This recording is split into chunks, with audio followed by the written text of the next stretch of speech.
Nobody wants to be irrelevant. Nobody wants to be irrelevant. This is a line from an article that I read from the Christian Century titled, "Can Clergy Earn Back the Public Trust They've Lost?" And this was already the second article that I read in the past few days regarding the growing irrelevancy of the role of clergy and the organized religion in today's world. Now, I'm not trying to beat myself up with this or the general church too much. And I am certainly not trying to begin the sermon from a very low point. But this was more like an affirmation of that topic that we don't talk about, the elephant in the room. Something we knew that it was always there, but never talked about. The church's role that isn't the same as what it was 50 years ago. In that article, there was a line where it said, "Churches today are often seen as fire stations, places to go when all else falls apart." Since we began to talk about faith since last Sunday, we may ask the question again, how about faith then? What does faith mean if church is so irrelevant? Or is it more correct to say that the life of faith can be lived or should be lived separately from the perceived role of today's church? Whatever the question is, I think the most important piece to this is what's bubbling up deep inside, down in yourself. Some of you may feel discouraged by hearing that. Some of you may feel convicted. Some of you may feel defensive. Some of you may not feel anything. And some of you may simply not know what to feel. Hebrews chapter 11 defines faith like the following in verse 1. "Now faith is confidence in what we hope for and assurance about what we do not see." And then it goes down the list.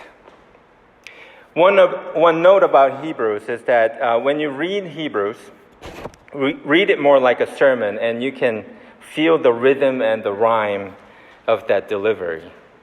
So it starts by faith of Abel, by faith Enoch, by faith Noah, by faith Abraham, by faith Isaac, Jacob, Sarah. It goes down the list. And then it continued from last week, we talked about all those people. And then today, by faith Joseph, and then by faith Moses. And our reading begins from verse 29, which is the story where by faith people passed through the Red Sea. And there is an expression 2 verses before that, verse 27, that echoes the author's intention to explain what faith is. By faith, Moses persevered because he saw God who is invisible. Because he saw God who is invisible. The list goes on. By faith, the walls fell. By faith, Rahab welcomed. And then the author is almost out of breath. And he says, "What more shall I say? What more shall I say?" You get the point, right? The list can go on and on. Once again, the question is, what's bubbling up deep down in you as you are hearing these words?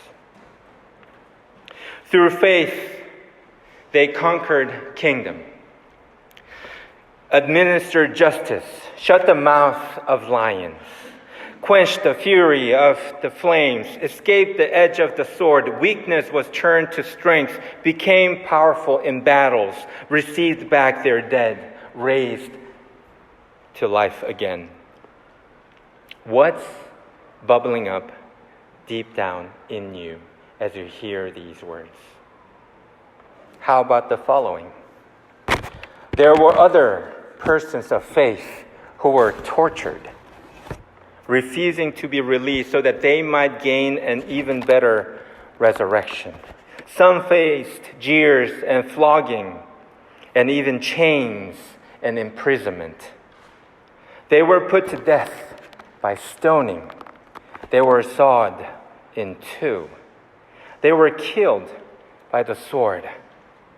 They went about in sheepskins and goatskins, destitute, persecuted, and mistreated. The people of faith wandered in deserts and mountains, living in caves and in holes in the ground. What's bubbling up deep down in you as you hear these words? A litany of failure, as someone called this list. I personally don't believe that it was the original intention of the author to justify all the sufferings as a nature of faith. But the point is more about the endurance and the perseverance. You may have heard the phrase, faith is a marathon, not a sprint. You may have heard of that phrase before. It's not coming to a fire station when everything else falls apart. Not a quick fix, but a long distance running. Faith is being able to come to God even when life is good. Faith is seeking God first when our lives are peaceful and everything is in order. It's a marathon, not a sprint. But today's scripture suggests a different analogy. As I was reflecting, I thought of a different kind of a race. Not a marathon, but a relay race. During one of the years in my high school, I was part of 4x100, 4x1 relay team. And all I remember about that track season is the amount of time we spent out in the sun on practicing, on passing on the relay baton. All we did was practicing that, passing on. Because what it comes down to of that process is trust. It's trust. When the first runner passes the baton onto the next runner doesn't even look back to see where the baton is.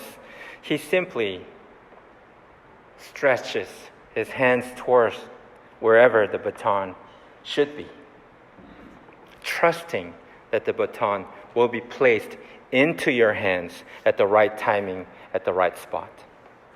It's all about trust towards the person before you and the person after you. There are a few things that this analogy of a relay race reminds us about our faith journey. First is that you belong. You are part of a team. You're not alone when we're talking about faith.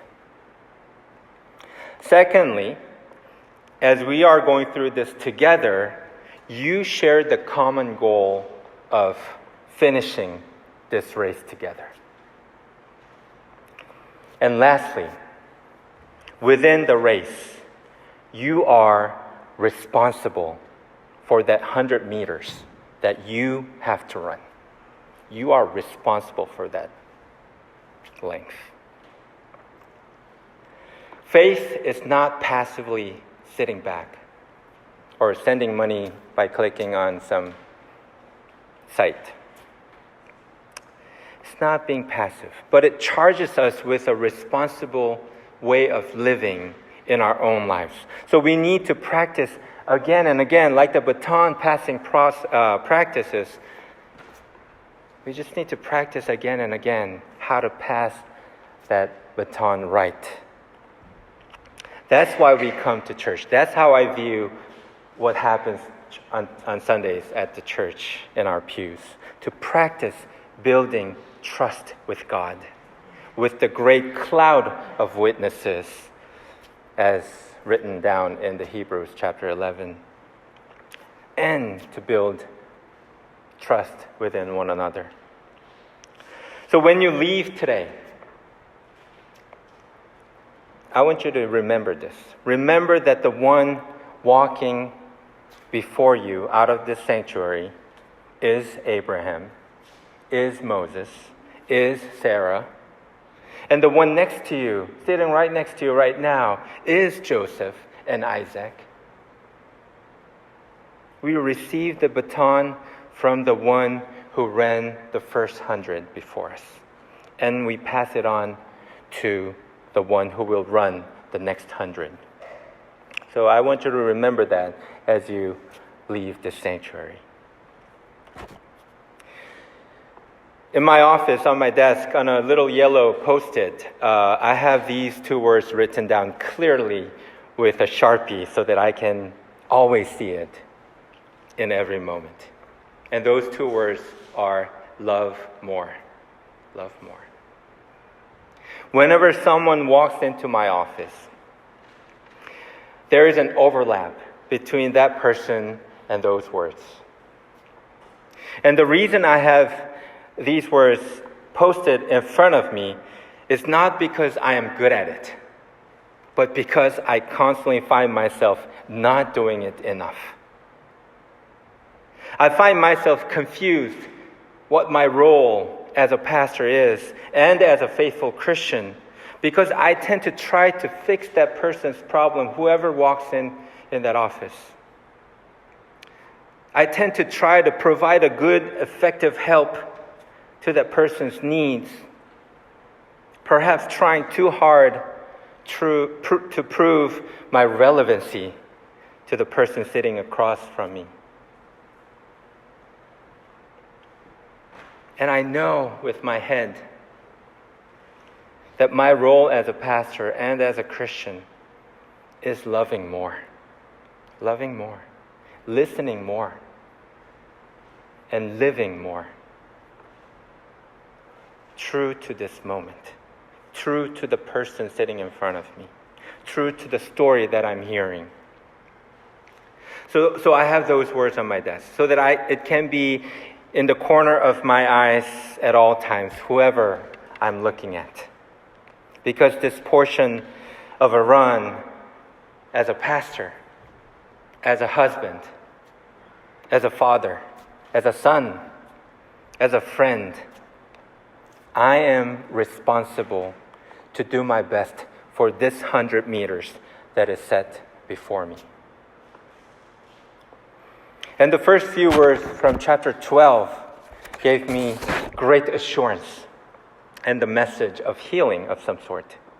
It says, we are surrounded by such a great cloud of witness, regardless of their success or failure.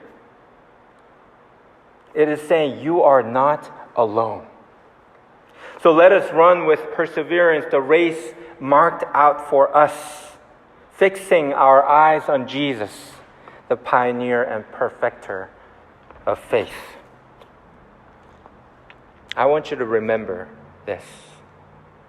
As much as we need those witnesses of faith before our time, before us, those in the Bible, those we hear in our history, I want you to remember that they, all of them, equally need someone to continue this race after them. Abel needs you. Enoch needs you. Noah needs you. Abraham needs you. Isaac needs you. Jacob needs you. Sarah needs you. Joseph needs you. Moses needs you. You and me, all of us. So the question is, what's bubbling up deep down in your heart this moment? Whatever it is, as we continue to reflect on that question, I pray that God will grant a sense of clarity and focus, and we give thanks to the knowledge we have about Jesus Christ, who perfected this race before us. Amen.